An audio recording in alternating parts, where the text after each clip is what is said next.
This meeting has been posted with the Texas Open Meetings Act, Government Code 551, and any conflict of interest affidavits have been received and placed on file as required by law. Do we have any public comment? No, sir, I'm sorry. Public comment? And then 6, discussion and or action on the consent agenda. Do we have any items that anybody wants to bring forward and discuss on the consent agenda? I think Ed and I had talked about, Kevin, we talked to Ronnie about, I brought it up in the meeting 2 meetings ago, about the county appraising 1/3 every year. The appraisal district appraising 1/3 of the county every year. That gives people 3 years of the same price.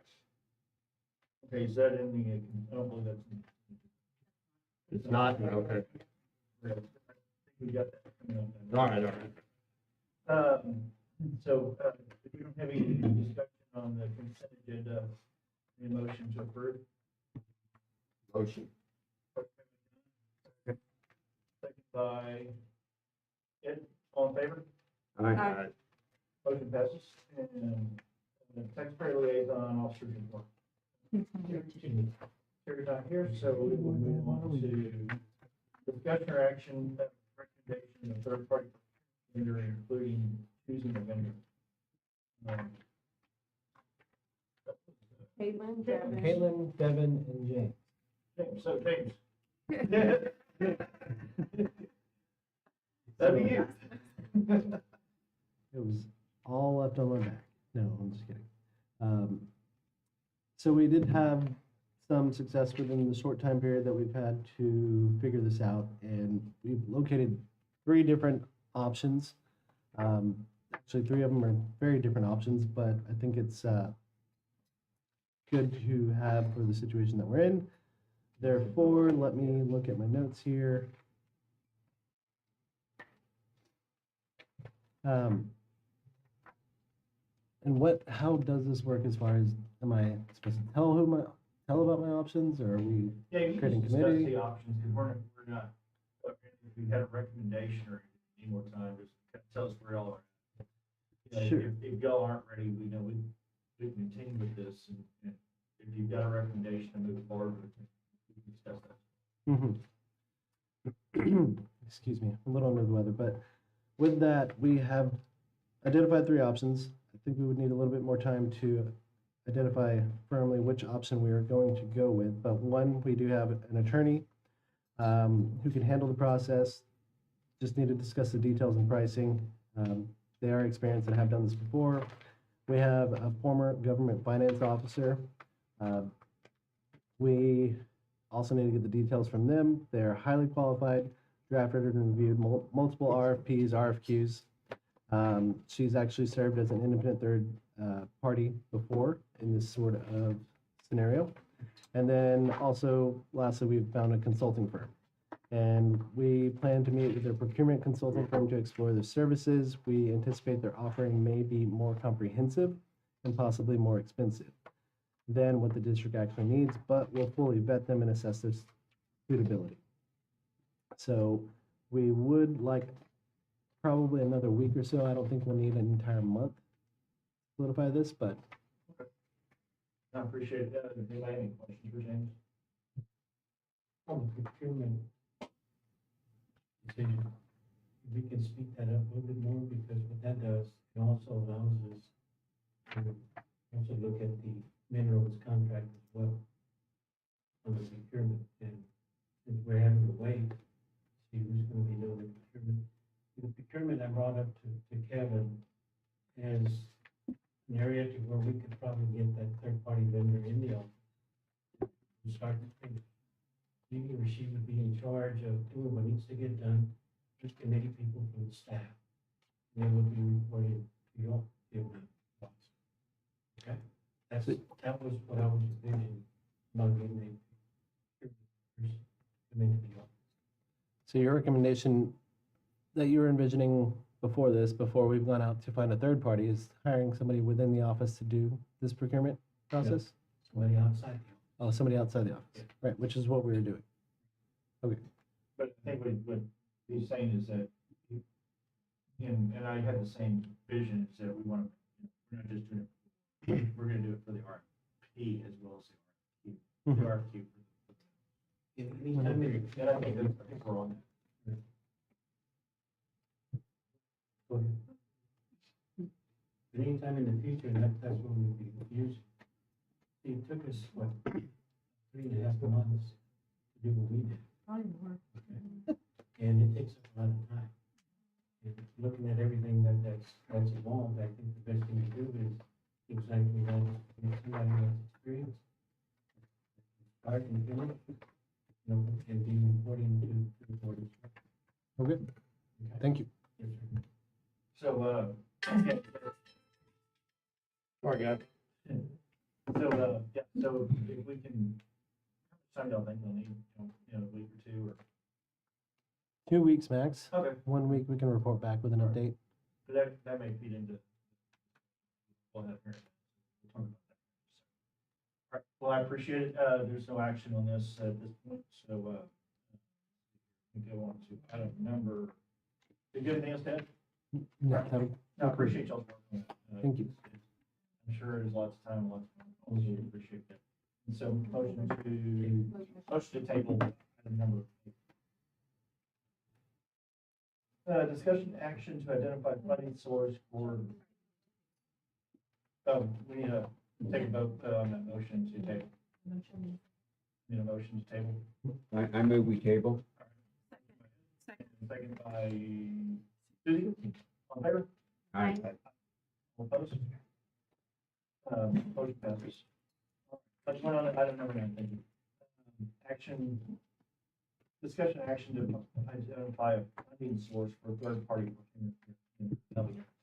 Okay, so we are going to discuss where we identified funding source for the third-party procurement vendor, and per the GASB 54 that the board approved in December, we have assigned some funds. We have assigned funds for the third floor remodel project, which we have for the project, but since we are waiting on that, we can use the funds for the procurement from there. Were there any other items, any other areas we can pull it from? Sold. I mean, there is the replacement of vehicles, but, right now that is the bigger funding that we have. Okay. Since we may have to use for the outside source council as well. Right. So, and that's the gas feed, since they're assigned and we don't need permission because the board already approved. Okay. We can use that funding. What was the number, remind us, please, for the third floor remodel? Currently, the assigned was 586,000. So that's where it's a little bit more of a funding source. And we don't need to take any action. I didn't think so, 'cause we're not, we haven't, we'll need action when we come up with the contract. I think, the funding sources. So do we have a motion? Just no action. Okay. No action on that. All right. Item number 11, results here. Item number 10, discussion or action to receive a recommendation outside council selection for outside selection of outside counsel to represent the board of directors. And myself, Susie, and July work on that. Susie, you wanna take Sure, yeah. So Kevin, me, and John wanted to make sure we got a good list, so we asked many sources, the law firm I work at, other just professional entities, even in town, that had recommendations. So we had quite a few, and we narrowed it down to 2, and actually, both of those law firms would have been great. So our only hard part was to pick which one we thought would be the absolute best. And so we ended up with a firm called Birkenstaff. They're out of Austin. And the attorney specifically is Mr. Kobe Caputo. And between him and the lawyers that work at his law firm, they have a lot of certifications that would be pretty much ideal to be our representative. So the 3 of us are making that recommendation. Birkenstaff out of Austin. And so what I'd like to do is ask for a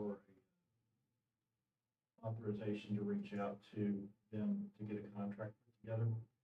And once we get that contract, we'll bring that back to the board for consideration. We may want to do that in special meetings. Moving along. We could coordinate that with the curriculum. And so, that'd be the correct motion. Authorization of contract. Right, and you might want to add to that, like a motion to select Okay, this. yeah, so I need a motion to select, Burke staff, the law firm for, Third-party procurement. third party, for third party, legal Outside counsel. outside counsel. For the board of directors. I'll motion to, James makes the motion. I'm very, I'm pretty under the weather, guys, I apologize. Second. Yep, I'll make a motion to acquire Burke and staff to, legal counsel, for third-party legal counsel for the. Need a Second. Second by John, all in favor? Aye. Opposed? Motion carries. And I'll reach out to them and get that information, and at the end, we will discuss a potential meeting time.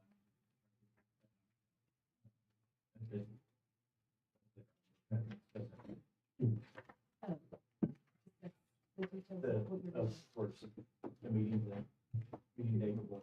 Oh, we can take care of that at the end. Okay, you got it. All right, and then just item number 11, discussion or action identify funding source. Again, our discussion for the funding would be coming from the GASB 54 funding that the board approved in December. Again, the third floor remodeling funding project is the one that has the more funding source for these items, for this item in particular. So do we have any estimation, like any estimation of what this will cost? We don't right now, we can't really discuss sections down here, but that'll be on next meeting. What we'll do is we'll engage. I can tell you that the fees that the attorneys were charging, they sent those to the court, and it's all free. There is nothing down there. It's all hourly, isn't it? Yeah, it's all hourly. And they have pretty much standard travel. Is needed.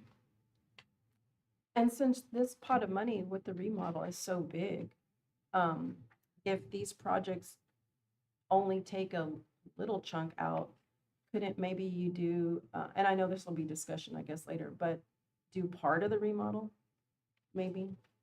And not do all of, I don't know how it works. I don't know. I guess we'll have to But figure that out again, once we that's have just this a comment, I'm yeah. just throwing out there so we can know right now that could be a thought, Yeah. that we might not want to just, Yeah, it won't. because I don't think these two projects are gonna take all that, that's my point. No, we're just That's my identifying the source, so we Right. know that we have this amount Yes. here allocated or Yeah. assigned for the gas fee, so we Because I would have hate, that. Mhm. yeah, I would hate to maybe, We'll have not to do the reduce it. remodel, yeah, but but maybe it'll still still be there. do a piece, Yeah. maybe. Susie, I would recommend, we all, I mean, I've been up there quite a few times, but the question is, what space do we need? What needs to be fixed? This is a separate deal, and do we get more traffic or less in the future in-house, you know?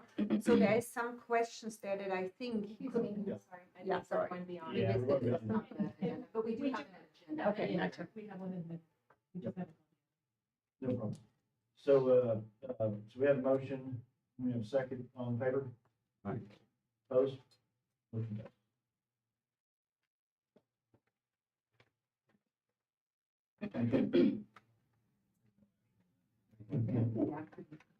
There's no action. I got back to item number 10. All right, and then, item number 12, presentation of 2024 NCAD annual report, Madam Delay. So you'll have, in your packet, you'll have or on your desk there, sorry. You'll have the annual report. And the annual report, we do this not just because it's required by the comptroller, to give everybody a snapshot of what the appraisal district does.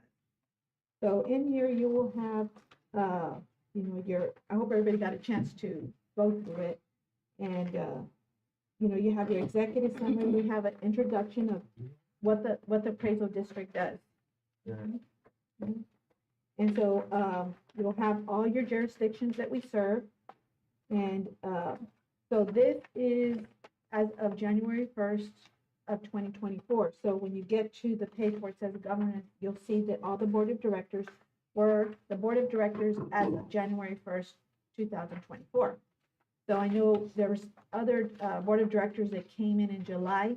Those will be next year's, annual report. And so, and then, the appointments of where they're at. We identified the chief, the appraisal, review board, who the members were, who the auxiliary members were. And then you'll see the ag advisory board members, and there's a little snapshot of that. Now, some of these, the next page, you'll have the general statistic information, and you'll see a difference between 22, 23, and 24. And you'll see how it compares from one year to another. You'll see, like on the new value, you see a big jump from 23 to 24, even from 22 to 23. So there's a lot of new construction coming in. You'll see a big jump in homesteads. So that's just a little snapshot of the general statistic information. Then you'll see the 3-year budget. The next page, you'll see the 3-year budget comparison. And I did add a percentage this year because I think Susie had asked for that last year. So I added a percentage difference, not just a dollar difference change, but a percent change. So I added that for Susie. And then you'll have our process and how everything is appraised, what land schedules, what, GIS. And then you'll come to the appeals. You'll see on our online appeals, that has increased. So you'll see from when we first started in 2013, we hardly had any. In 14, we only had 156. Now, 10 years later, 11 years later, we're almost at 3,000. So every year it increases. So everybody's starting to go with the technology and adding that. The next page, you'll see a parcel comparison. So the majority of our parcels are residential, and then you'll see the whole breakdown on how each one of those is calculated throughout the county. And then you'll have you'll have the statistics for the review board. How many calls calls is a ticketing system. How many appeals did we get online? How many were property owner protests? How many were tax consultant protests? And then how many were settled? And you'll see that the majority of all protests are settled informally. And then you'll see the breakdown by department. In the next little section, you'll also see the statistics for arbitrations. We didn't used to get a lot of arbitrations, but, within the last few years, that has significantly increased on that. So you'll see now that we have over 400 arbitrations that go through the office. And that's a process, just, that's a time-consuming process for the appraisers. Then you'll get to the lawsuit filings. You'll have how many are filed in the current year.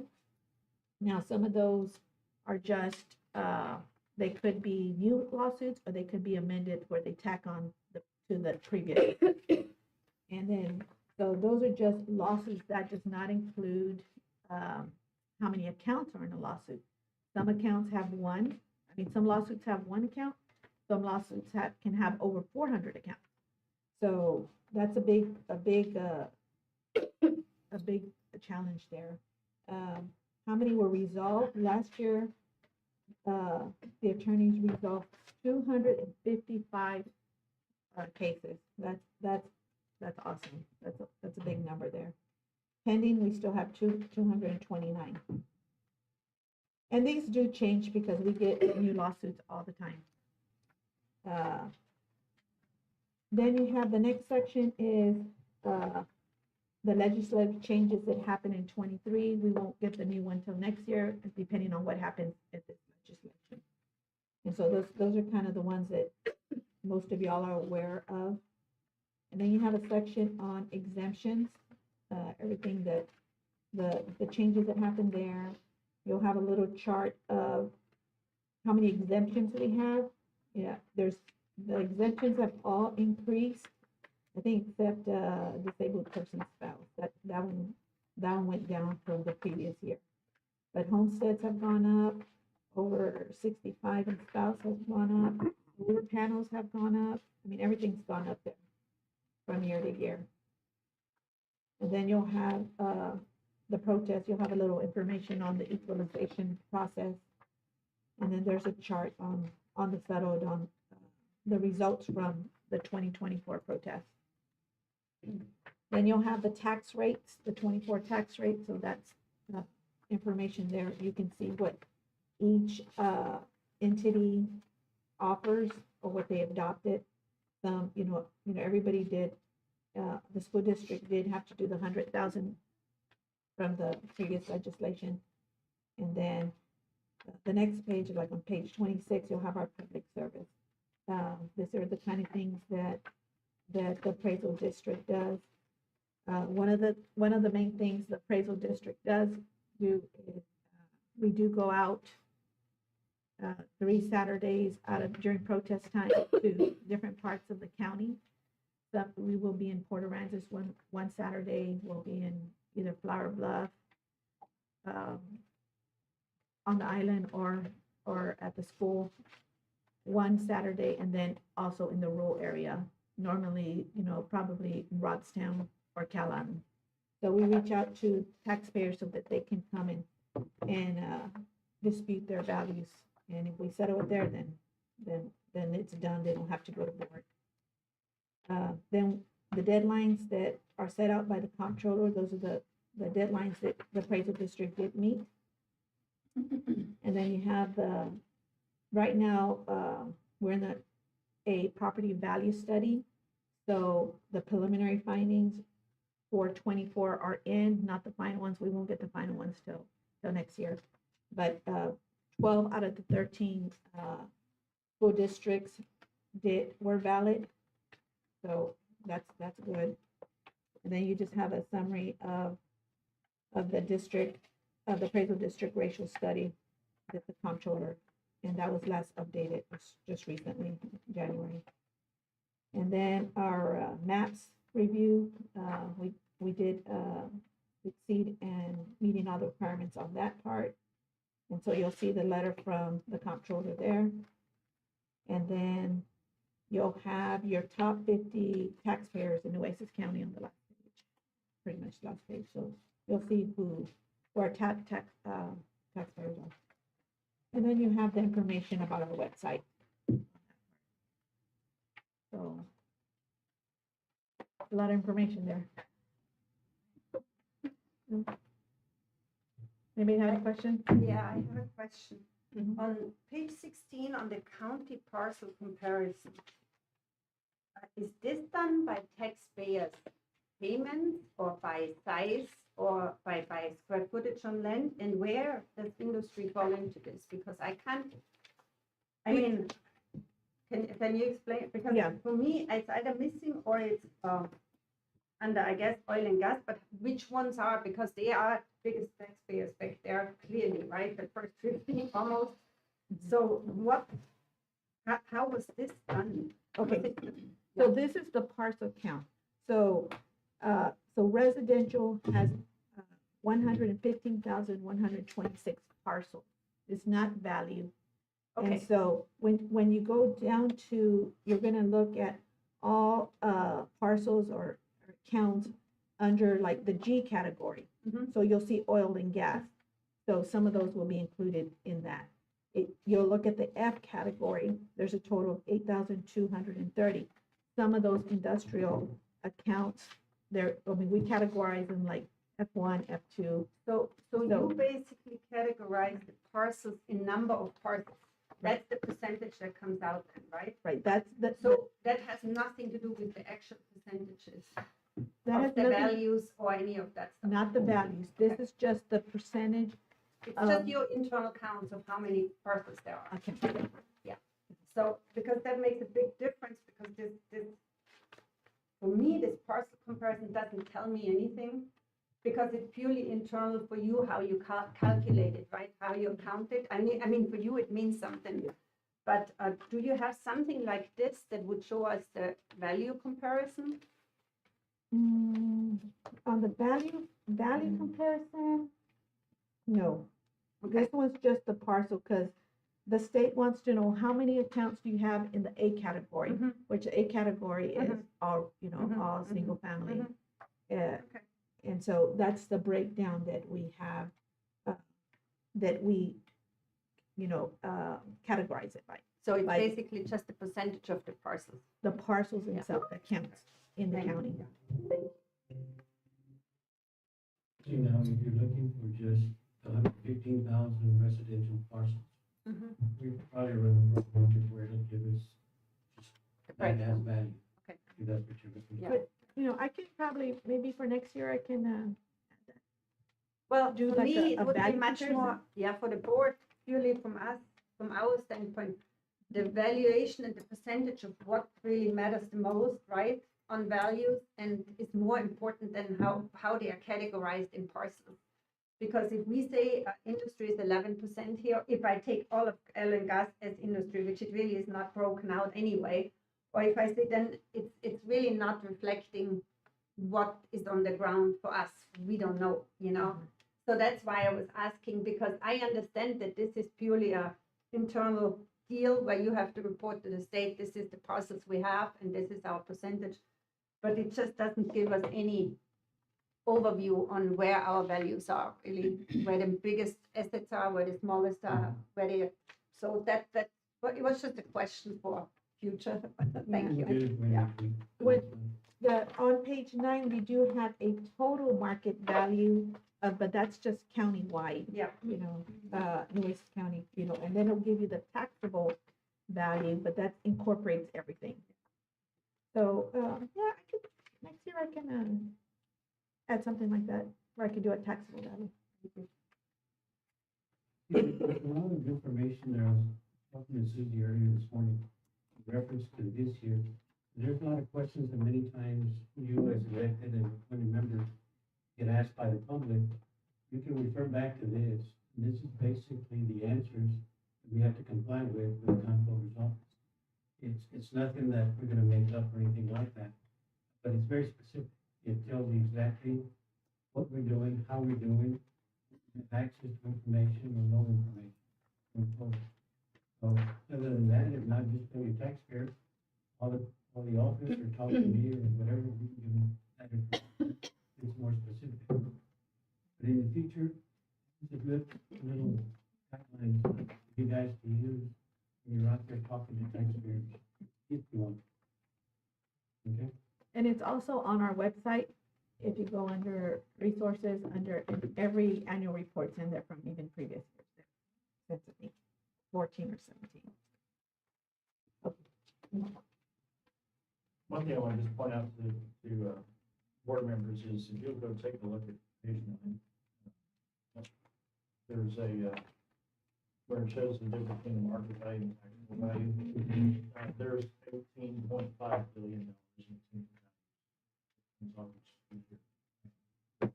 for Nueces County. Pretty big number. So be aware that we have a lot of exemptions. And it's not just the exemptions, like you're over 65 disabled person. There's also the circuit breaker that has a lot to do with that, a number now. In the past, we were not using the circuit breaker. That's a new law that came into play. If you look at the page where you had your legislative updates, it was one of the new laws that was passed where it benefits the non-homesteaded property, whether it's commercial or residential. In other words, you have rental properties. In the past, it used to be whatever was worth 30, 40, 50% of market value. That's what the number was. Now it's not. Now it's capped at 20% or less. So when you remove that value, then times is your revenue, your tax rate, then that's revenue that that entity has lost, as well as the exemptions Kevin is talking about as well. Well, it actually increases the rate, so they don't actually lose the revenue, but it increases. It's based off the levy. We'll talk about that in another deal, but but it's something to note, for you guys to note, and, there was another point to that I was gonna. He'll come to me later. Tonight. When I get- You're running on that. Oh, it goes back to circuit breakers. So the circuit breakers, there's current legislation out there right now to make this permanent. And I have no direct idea which direction it's gonna go, whether the circuit breaker lives or dies. It did have the circuit breaker, legislation did have it had a 3-year period. So it'll either continue beyond this, I don't remember the bill number, or it'll cease and it'll just go away. And I have no idea. Whatever that's for. Letty, those Saturdays that you say you go out, what time of year was that? That's during, after notices go out during protest What time. month, what month? April and May. April, So and May? depending, I think right now we already have, I think 2 scheduled. And we've got the three Oh, already. we've got the 3 scheduled. Scheduled, but you haven't had any yet. I mean, I haven't done them Yeah. yet, but they're No, scheduled. once the notices go out, everybody will see what their value is, then they can come and, then we set those up so that they have a chance to. So y'all are, find like a community center or someplace So, that y'all go? yeah, we go to schools, we were at the See, like cafeteria. in Port Aransas, Yeah. we go to school or the gym there in Port Aransas, and Flower Bluff or the island, actually Flower Bluff, we go to their school The school. cafeteria. Then in Robstown, we'll go to the Calderon building, Yes. which has a library there, and we also have the space for us to use. And we're normally there about 8 o'clock in the morning till, depends on the traffic, till we get 2 or 3 in the afternoon. Most of the busiest locations, it's gonna be Port Aransas and the Flower Bluff area. Now, it doesn't stop other people from coming in. Let's say you're in Port Aransas, but you're from Bishop or Robstown, you can stop in and we can take care of what you need to do there. The lady was referring to as well on these workshops, is that we have about 30 to 40 people set up. The guys will just set up the day before, and it'll be just like if you're here in the office, they'll have their laptops, they'll have their printers, each department will be there. Exemptions is there, commercial, residential, and also, which one is it? Personal property. All of them will be there. So if we take care of your issue there, then you're done for the year. If not, we'll go ahead and take a step further and assign you a date for you to come back, come before the ARB. That's what we've been doing for the last, I guess is the year 2013. 10 except years. for the year that we had COVID. We didn't do that for 1 or 2 years. We picked that up again last year. Okay.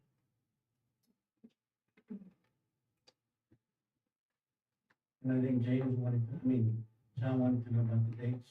We'll get I you the do. dates. I do. You can- We also post it on our website. And you guys do more is based off demand, is that correct? Yeah. Yes. Yeah. I think Ronnie and I had discussed in the past about, that could be considered a workshop. That's more considered convenience for people to come protest their taxes, in my opinion. But a workshop truly of education, transparency, educating the taxpayers in different communities, I think would be something in the future that we could Yeah, that's possibly very consider. different, yeah. It's very different. Very different. We'll do that. In fact, it's within the agenda. Last week, staff, it was 2 days, it was Tuesday and Wednesday, we were in the Von Jones shop. 7 to 8. First day, we had exemptions and real estate. The department heads were there, and they gave a lot of good information. Following day was commercial and Personal property. personal property. And it was the same time, 7 to 8, and, we had a good time there. We do this every so often, especially right before we get ready to send out notices. And they were instructing people as to what they can and cannot do, what they can bring and not bring, and things like that. Make them aware of some of the steps that the appraiser will need from the taxpayer as to what it needs. I It's more personal when you start talking commercial, because there you're talking more personal information, finance, goals, et cetera. And that sometimes creates a problem for the taxpayer to present that information. But at the end of the day, once you present that information, it helps them more than it hurts them. And that's been the tradition for several years now. And we also emphasize the fact that what we do here comes exactly from the comptroller's office. It's not Ronnie's rules. They seem to think that it is. But, you know, at the end of the day, we try and be as transparent as we can and give them as much information as we need to give them. And they come in to do what needs to get done. We'll give them the comps that we utilize as far as what it caused it to go up. Not necessarily down, but in the meantime, that's what they do. And then the taxpayer will bring us, we ask them to bring us copies of the contractor that came in and give them an estimate. It's going to cost for them to redo, what needs to get fixed in the house. Then normally can help the appraiser make an adjustment on the value as well. So there's a lot of things that these guys can do every day, so long as the taxpayer complies with what the request from the appraiser. That's part of the report that we do. Any other questions on that? Go. Right, so. 12. And there's no action on this item, so this is just a discussion, so, and FYI, so, next item will be item number 14, discussion or action designated different meeting day. Discussion regarding letting reappraisal plan and the 3-year study of the Nueces County appraised values. Okay, so you'll have, this form here that, it says Nueces County Historical Taxable Value. Okay, so I know Mr. Hud had asked for a study of comparison on values. I think at one time it was 5 years, another time it was 3 years, so I went ahead and did a 5-year, study, and I broke it up. Every, property is in some school district. So that's I broke it up by school district. I also included Nueces County, Delmar, and Corpus Christi, so you can see how the values have increased by percentage, over the years. So some years, you'll see that it has gone up from the previous year, and some years have gone down. So I've also included whether, what year it was part of the reappraisal plan. So each department, so if you go to, say, look at the Agua Dulce ISD, under ISD is the very first one, you'll see that, okay, in 20, it went up, 21, it went up again, in 22, but then in 23, it went down, and then 24 went down. So you'll also see, just the percentage, you also see what results came out of the property value study that the comptroller performs on each of our school districts. So, so you'll see that there. So even like when if you kind of go down, you'll see like look at the one extreme one is where's Port Aransas? Okay, so you go to the next page, go to Port Aransas. So if you go to 2020, you'll see that there was an increase in value of taxable value of 15.6. And our result, even though we went up 15%, we were still found invalid. That means that we were too low. Can you tell us what the variance is? It's 5%. You have to be within 5 plus or minus, so you'd be between 95 and 105. So here they found that we were out of that variance, so we were invalid. So the next year, we do our reappraisal. It was not part of the reappraisal, just for a personal and property, and mobile homes are reappraised every year, and that's because it's mobile businesses, close, open. So reappraisal wise, personal property and mobile homes are done every year. Residential is done every 3rd year, where you look at the properties And when I talk about reappraisal, that's part of like looking at the property, seeing, going to those properties to see if something's been added, something's been demolished, if there's any new structures that were not just added to the home or to the business. So that's part of reappraisal. But since we're under property value studies, each area is looked at per cells. So say look at when you're still looking at Port Aransas and you go to 22, we increased 35% 21, and then 22 we increased it 41, due to the sales, but we were still found invalid, even though it was still not high enough. It wasn't where we were supposed to be. So then the following year in 23, the sales indicated, even though it wasn't a reappraisal year, we looked at the sales and the sales indicated that we needed to come down. And so that's where you'll see the minus percentage there. And during our property value study, we were found valid. So now we're back on track there. So then in 24, it increased and we were found valid.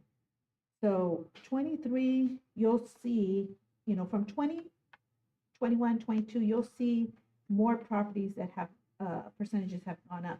But once you look at 23 and 24, you'll see that looking at the sales, it showed that a lot of it to come down. And that's when things started changing. You also had the circuit breaker. You also had the new exemption, the 100,000. So you saw a lot of those percentages come down in 23. So, and some of those were part of reappraisal and some of them were not. And then 24, you still see it coming down, but there's a few areas, like you'll look at Cal Allen for 24, that had a big increase. Well, there, we had several new subdivisions. We had Lakes at Northwest units, that came up, that added a bunch of new parcels. You had New Madison Estates, you had Cal Allen South Unit 1 that came up. There was a bunch of sales in Wood River. So you'll have areas here that if you see an increase and everything else, it's like, why is that going up so much? So there's reasons for that.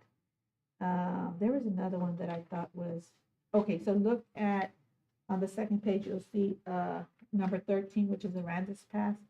You'll see that in 21, it went up 68%. That's a pretty big increase, right? Well, Aransas Pass, they only have like 30 real properties. Like there's not, so if you add one house, it's gonna, increase it. I'm seeing some looks, that's 30 houses that are in Nueces. Yeah. Yeah, so Nueces County butts into Aransas Pass. Tri-county. Yeah. There's 30 parcels there, and that's it. Just they all Yeah, I understand mean- it. Thanks for the clarification. I know where this is going. So, when you drive over the bridge, you see entering Nueces County, there's a little spot, Yeah. and that's still Nueces County. Yeah, there's a total of like 3 homesteads in Aransas Pass that we pick up. I mean, total wise, there's a little bit less than 200 accounts The rest of are our the same. minerals. Okay, does anybody have any questions about? Can I I add mean- something for the new board? Huh? So might have been 10, 15 years ago. The state evaluates, right? Somehow, they have no appraisal district to go on the ground or evaluate what we do here, right? So every county comes up with their own number, every appraisal district. The state wants to be within their 5% of what they think it is. They get letters from owners, they have some data, I don't know how they do it now, but very limited.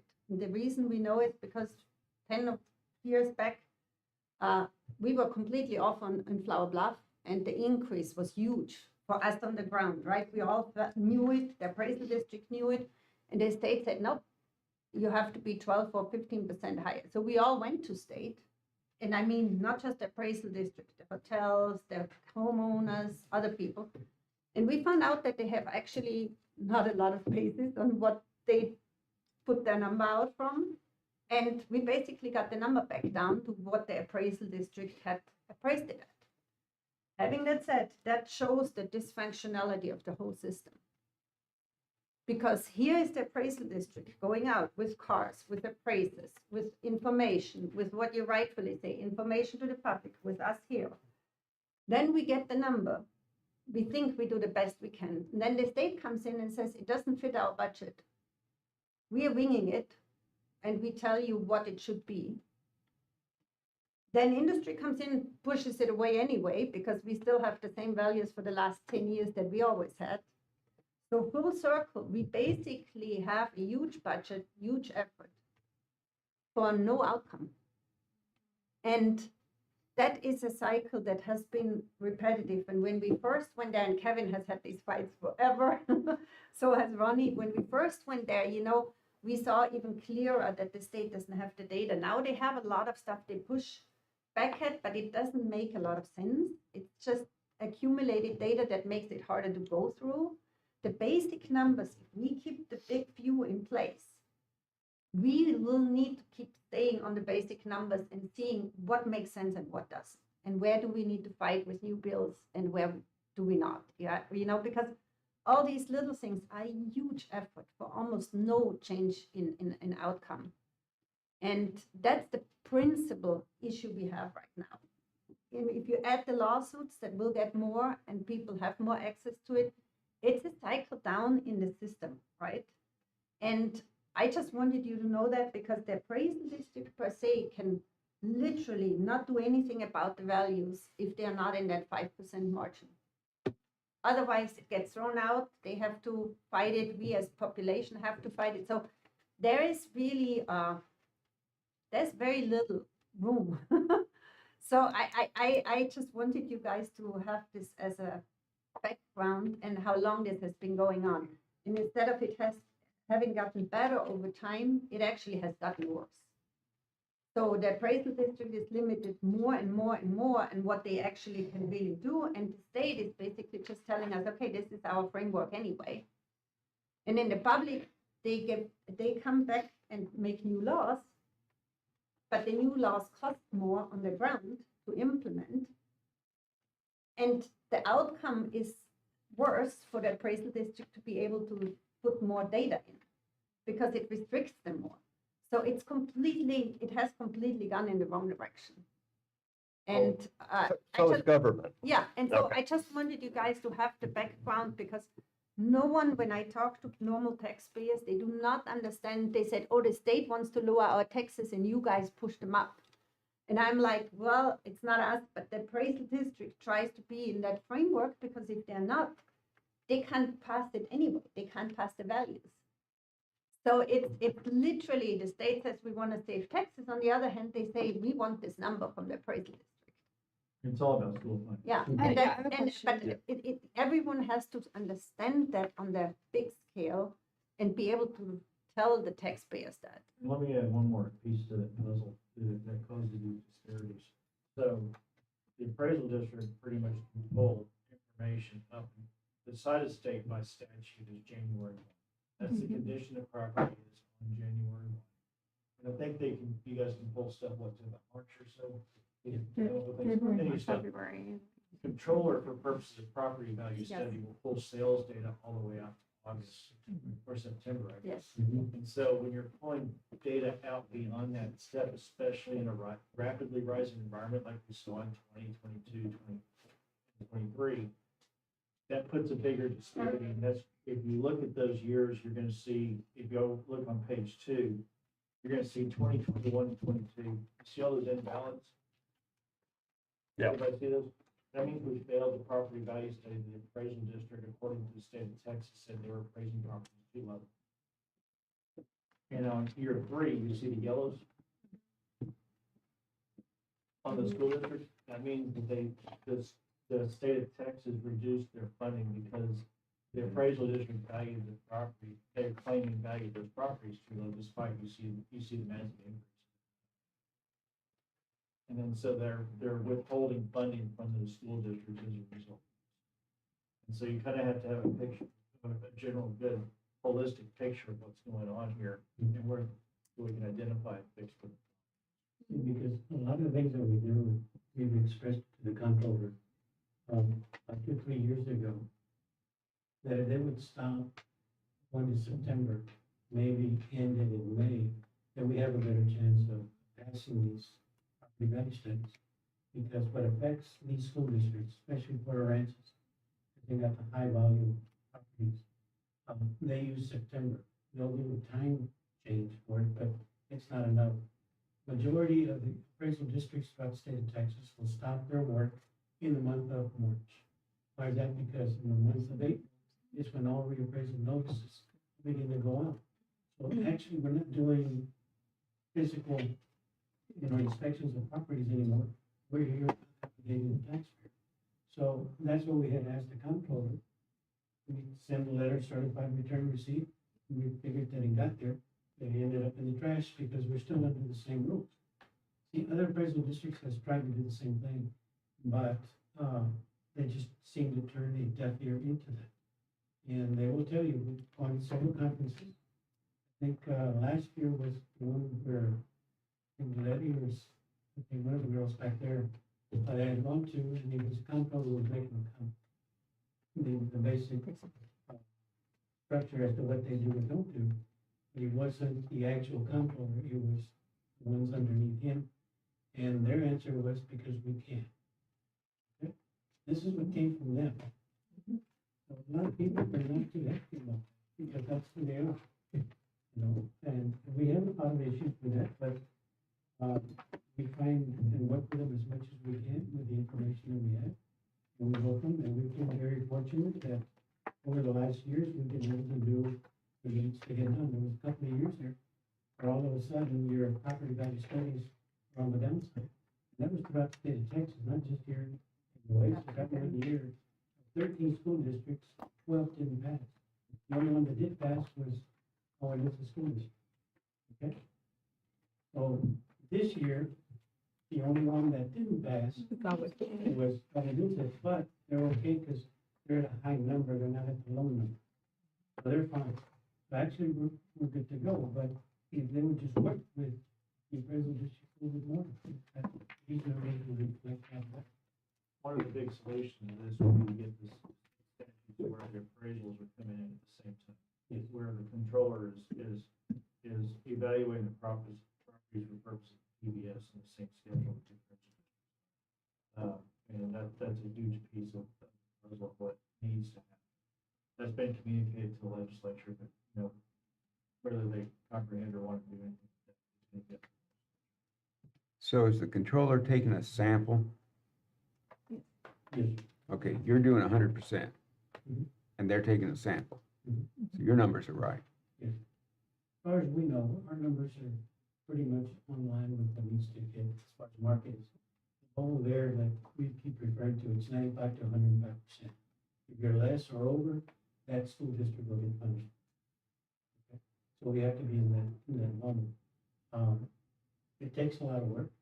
There's another sheet that I handed out to you all. This one here. And that'll give you information as to how we have access to sales on property. We don't use the multiple listing book. We can't do that. But we have other resources as to how we do it. At one point, back before 2012, we used to work with the realtors here locally.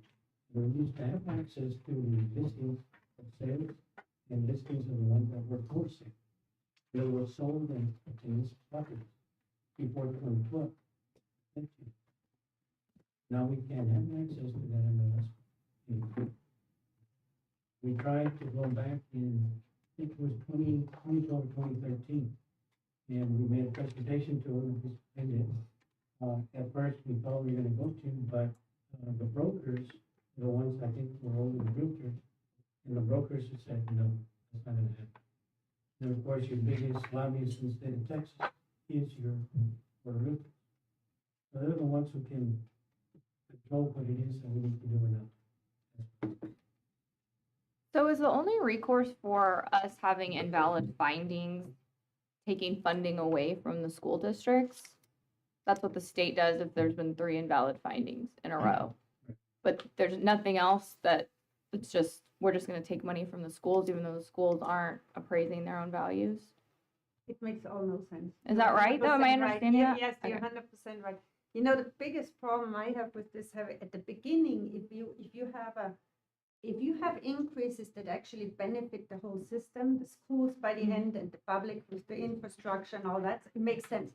But now we have budgets of $15 million, $20 million for an appraisal district, where your average value of where it can go is already fixed. Mhm. You can take a number, you can say 1%, 2%, you can take an inflationary number and we're probably right on the money without any effort. All of us go home, all of the cars go home, you have an office to just administratively deal with this, right? And this has really not been discussed on the state level because they always go down all these rabbit trails, which we do too, because we have to by mandate, but it makes no more sense.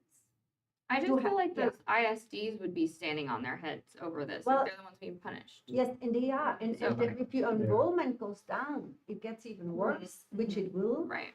So you have another cycle down, and then the same pockets get charged, and then there's only a few pockets left that can actually increase in value because everything else is exempt or frozen or whatever. The more legislation comes like this, the more it goes into that direction. So your problem becomes bigger and not smaller.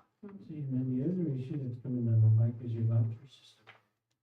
The voucher system is going to create even more problems for your public schools because those kids that come from public can go into private. That means public is going to get less funding for that one child that went from A to B. See, then on the voucher program, it's not going to be limited on a yearly basis as to what that budget's going to be. It's going to be increasing like everything else. It's never a set number. And like Kevin was mentioning on the circuit breaker was made to pass for 3 years. After 3 years, they were supposed to look at it, see if it's gonna be grandfathered in or not. Now there's legislation to say, hey, we want to keep this going forward. So that's another reason why, like Kevin was saying, a lot of things are changing for the appraisal district. It might be non-existing in the next 10, 15 years. Yeah, because there could be another way of trying to get monies to the public schools. As well as your private schools. Yeah, our function has always, it should be, by the end of the day, it should have a profit for the state, profit for the county, right? If we do what we're doing. If you look at the numbers of what we spend to get to those values and what the actual outcome is, none of it is justified anymore. And you can run that county-wide with 254 counties in Texas, a population of 30 million, right? That brings about 120,000 people in average per county. The efforts to get to that and what it costs in comparison to the outcomes is completely insane by now. And legislation, and I'm just giving background here, and Kevin can give it to you much better, but there is politicians in Austin that actually are directly connected to the property tax system for collection purposes, for consulting purposes. So in a lot of ways, they have complicated the system because it's their business and they also go down all those rabbit holes, you know. So, but we're hitting the ball on the numbers. We really do. It's going to happen no matter what. And I think the more we voice that we have issues with the system, the better it will be. For every board member has a responsibility to look at our numbers. And I'm coming to a point where it's hard to justify it, you know. I'd like to thank everybody for their effort on this, since I brought it up. But I'd also like to make a motion to table this. Good. Oh, second. Need a second part. I appreciate that. Motion and, was it not action? Oh, this is not action. Okay, so it's not action. Okay. I appreciate it. But I appreciate that, John, and it's always good to have these discussions and get out there. Well, it's educational. It's a complicated, unfortunately unnecessarily complicated. Yes. And, you know, years past, we've had legislative committees, probably need to go back. You know, so that I think the more we are involved, the have a chance to. Y'all have to excuse me. I got to be somewhere. Appreciate it. Okay. Hey, Kevin, I've got one question. Sure. Our obligation as an appraisal district is to appraise the property the way we think is correct. Am I wrong? That would be correct. It's supposed to be appraised and valued as of January 1 of each year. That's With, statutory. with total disregard for impacts on any other entity like school districts or the controller's office. But Well, they regulate us, so, yeah, it's there was a question earlier too about, let's reopen this, because we're still, there was some discussion on, I don't remember, 13. There was some discussion about the controller's office, and that's. Every time you charm. Not alone.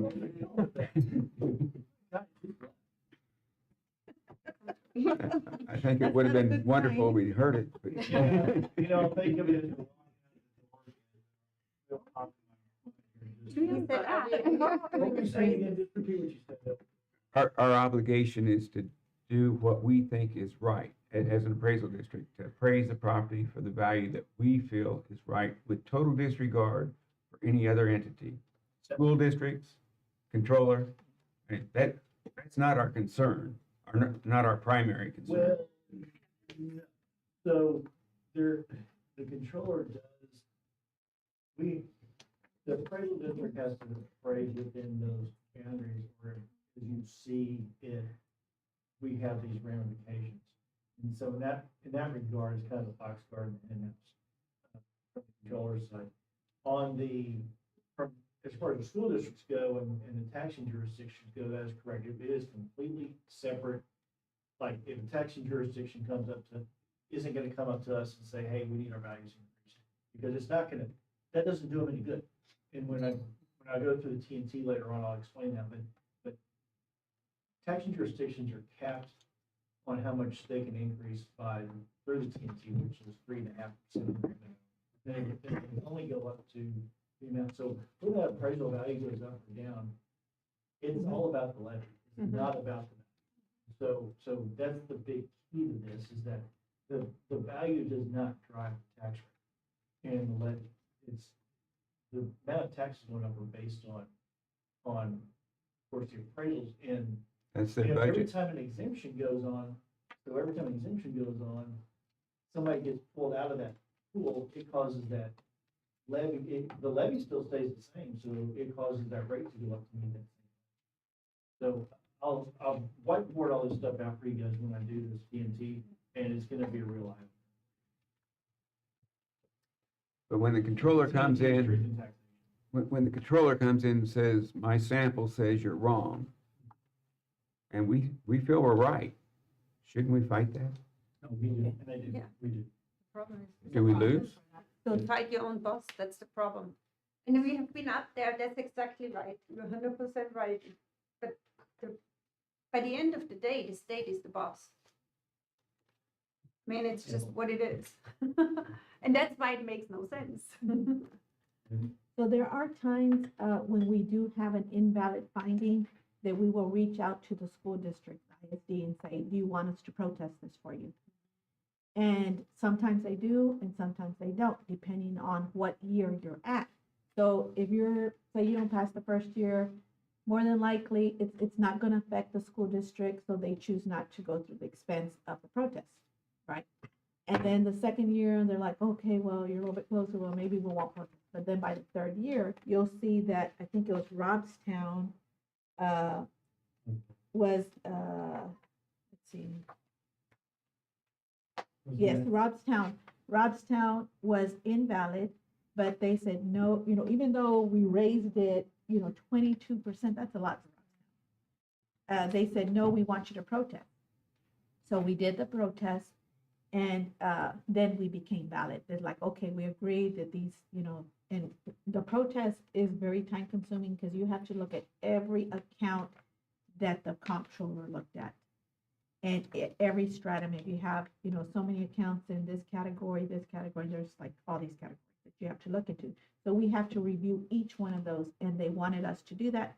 So we did that, and we became valid. Now, for Toloso and Flower Bluff, I think it was Flower Bluff, they did their own protest. They hired an agency to do their protest, and they were still invalid.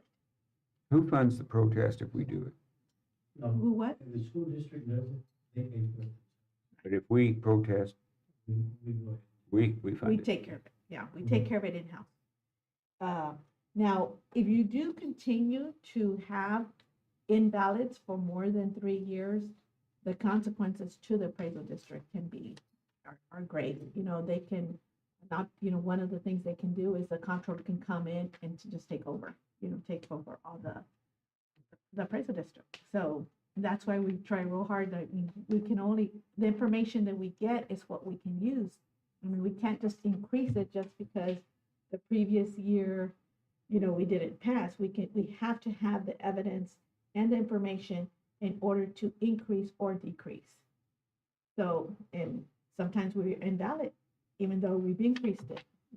Indiana, that was the second answer to your question was the controller can take over.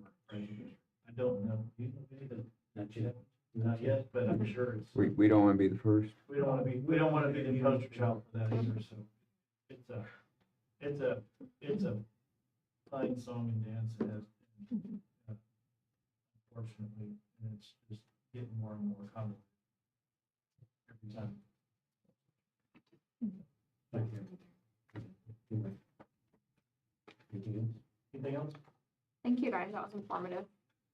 Seriously. That was great. Well, make your head spin. All right, so,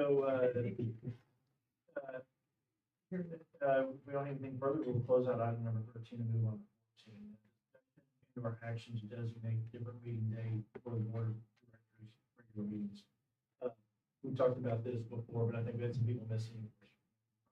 Everybody here, but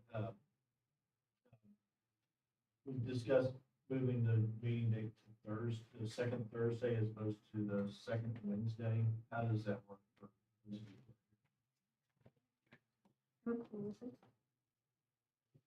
Thursday, you said, right? Thursdays?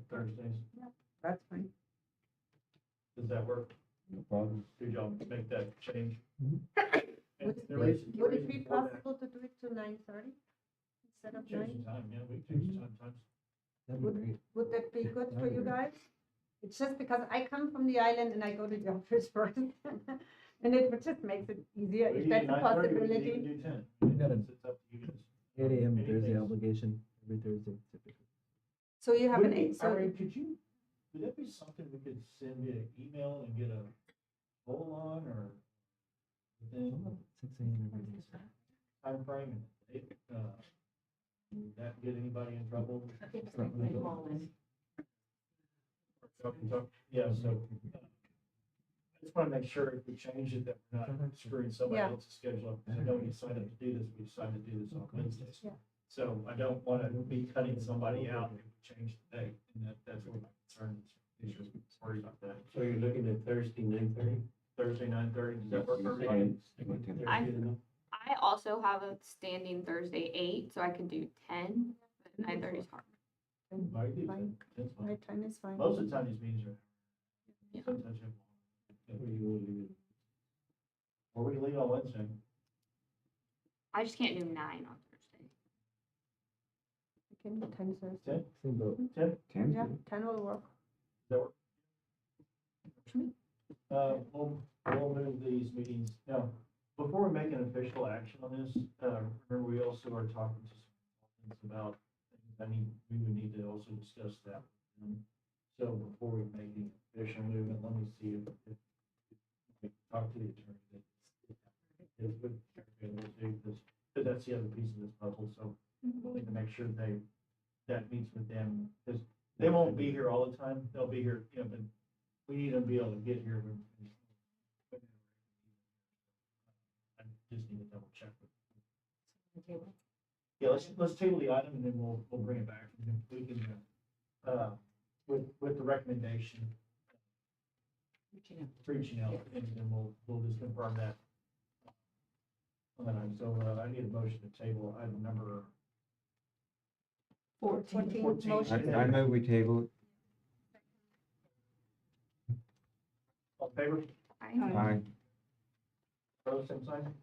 Motion carries, and then we will.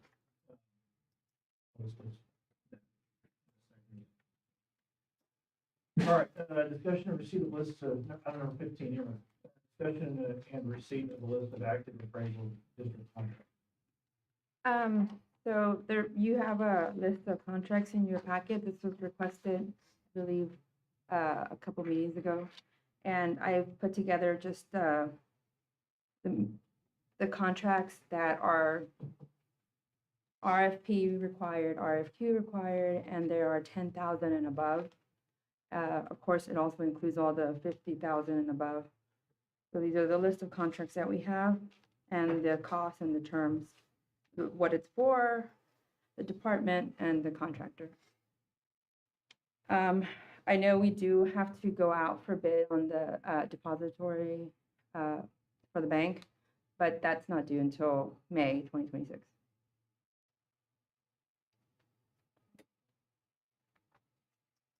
Any questions?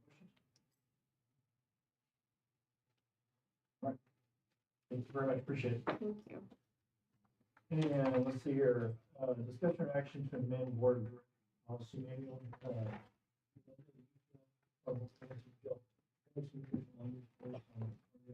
Right, so at the last meeting, you guys discussed the order of succession, so we provided some language to Kevin on the order of succession as we understood it at the meeting and based on the board's will. And so that has been added to the policy. So that's been added to the policy based on what we, that's there. And do we have any other items that we want to, any discussion about policy procedures? We can add, every month, we can add whatever. This will be a standing item Okay. every month for the foreseeable future until we kind of get where they're at. And it's also something I do intend to also discuss and get some points from our board attorneys as well. So that'll probably be a discussion. You can, get a motion to take action to approve it as. Yes, so I need a motion to approve the policy manual as submitted. Make a motion. Idea that makes motion. Second. Second by Susie, all in favor? Aye. Aye. Opposed? Motion passes. All right, item 17, we do not have any executive session items that I'm aware of. I mean, we can go into executive a bit discussion. Do we need to? Sounds like it. It sounds like it. I'll take that as a hint. So, item number 17, public notice given to the board of directors may like to go into executive session anytime during the meeting to discuss matters listed anywhere on the agenda when authorized by the Open Meetings Act and Chapter 551 Texas Government Code. Should the board of directors elect to go into executive session, these sections of the Open Meetings Act authorized executive session will be publicly announced by the presiding officer. Upon completion of the executive session, item the board may take such action as appropriate. So legal counsel regarding legal matters related to computer assistant mass appraisal system and proposal RFP Government Code 551.071. And we are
All right, time is 10:28. We're now back in regular session. Item number 17, in the executive session, there's we take, so we will move on to item number 19. It'll be very short. We had some handouts for you guys. This came from the conference. The slides, some of the topics that were discussed, that y'all can go through if you want to. And then the other thing too is that the other people on the third floor. For potential. I think Just to let He y'all just know, we're not doing too much on the third floor at this point. All we've done so far is remodeled 2 more rooms to accommodate the ARD. And that's it. Only for that reason is that last year and the year before, we had been using the board of directors room for them to come in and here. So we went ahead and did 2 of the rooms upstairs on the third floor. And they turned out to be real nice. I want to thank Daniel and you back there for making sure that the TVs, the monitors, and every little wire needs to get done has got. They'll be good to go for the season once we start with ARBs. Okay, other than that, I mentioned earlier that we went to the Bob Jones show last week. We had 2 days, Tuesday and Wednesday. I think it was very fruitful. I think we're also coming up with the fact that the appraisal district is getting ready to send out appraisal notices this week, hopefully of April. Other than that, staff is continuing to do a very good job as who they are and what they do. So keep going forward, it's gonna get better, not harder, and we'll go from there. So do y'all have any questions for us? Okay, suggested items for next regular meeting. I do have a question on the future special meeting. This is just for agenda items for the next meeting. Well, it I would think be that's our what next it meeting. I need to set our next meeting. Yeah, so I just need to, well, what I'll do is I'll have Irene send out an email to you guys looking for the week of the 17th for special meeting, just to discuss or whatever the previous item for the I'll have Irene send that when the date is. That'll be short this week. But we will need to have a form for that, so be looking at your calendars and expect that to be a email from Irene. Any other items for the next regular meeting? I need a motion to adjourn. I move we adjourn. Motion by Ed. Second by Gabby, and his turn is now 32 a.m.